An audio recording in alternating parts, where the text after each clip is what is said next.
And if certain exemptions are necessary, they are necessary.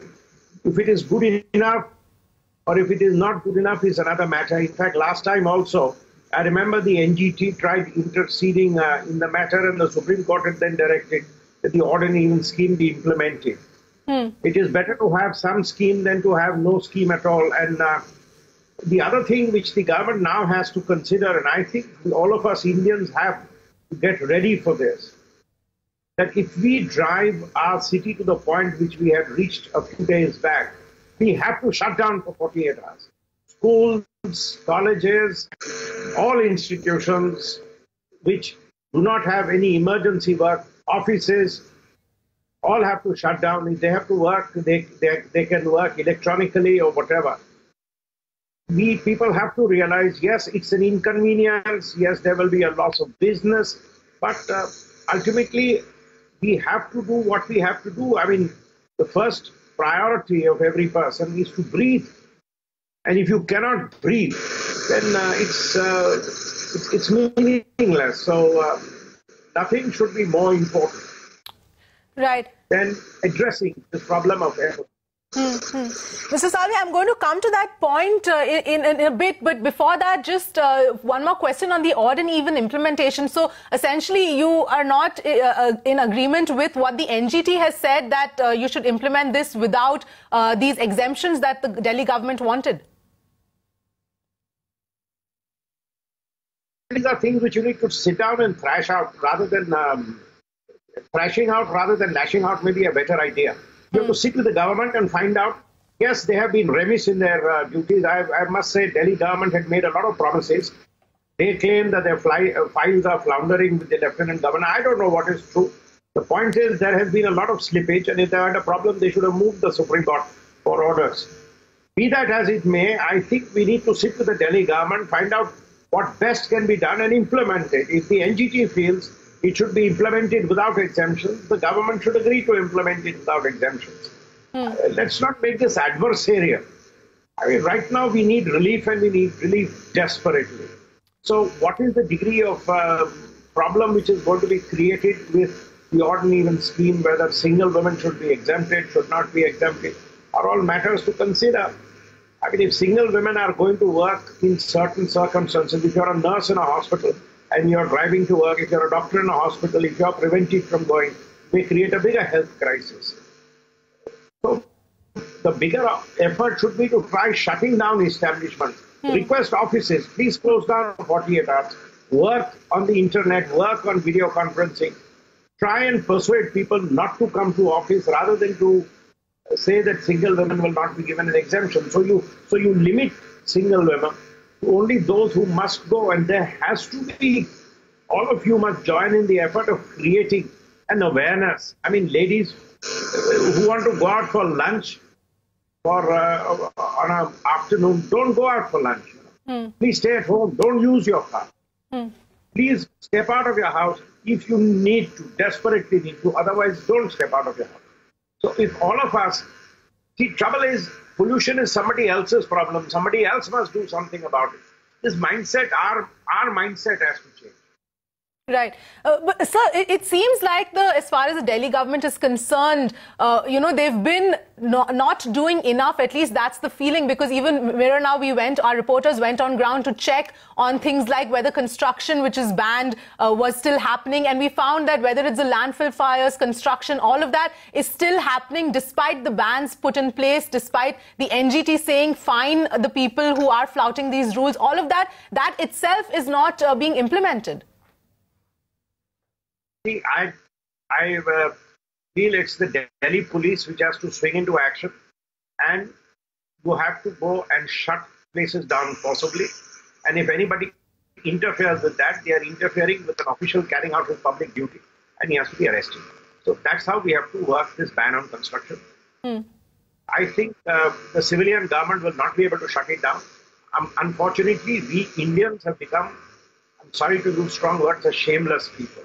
I mean, the builder is more interested in carrying on his construction than he is about people around him breathing. So, if this is where we are, then we have to have the Delhi police who gives them the stick. So, we have to enforce it rigorously. I would have called in a crisis like this, if you have to call the army out, call the army out. You know? See where we were last week, 1,000 plus people would have died another 3 days more. So it is a health crisis. It's an emergency of unprecedented levels. It may have come down a bit, but we cannot be complacent about this. And if something has to be done, has to be done. Right. So the other aspect which I wanted to get your view on is with regards to crop burning, which affects not only Delhi but surrounding states as well. And what we've seen in the last few days is, a lot of passing the buck really going on, nobody wanting to take the onus, asking for the centre's intervention because there's money there that's needed for that. And of course, the solution to that can't be penalizing farmers. How do you think that needs to be worked out and played out going forward? See, I said this the other day, and I repeat what I said the other day. The poor farmer who has to turn his crop around and plant the next crop has to burn his stubble because he cannot afford anything else. We have had burning of the crop year on year. And where it comes to coordinating between states, the union government has to take responsibility. We have got the Environment Protection Act. In fact, we put the environment in the concurrent list and got the Environment Protection Act for this purpose, so that the union government could issue directions which would, in one sense, cross the lines of federalism and bind state government officials and get things done. So they have to use their executive power as well as their statutory power under the Environment Protection Act to create an alternative system. Now, whether that alternative system amounts to giving the farmers harvesters in which they remove the stubble and then arranging logistics of putting them in trucks, trains, and moving them to other locations where they can be safely incinerated, that's one solution. Some people have sent me emails gratuitously pointing out that there are other solutions such as using it as biomass, provided subsidy is given. That is something which has to be looked at by the union government. The point is, it has to be done yesterday. For 2 years, we've been dithering about it.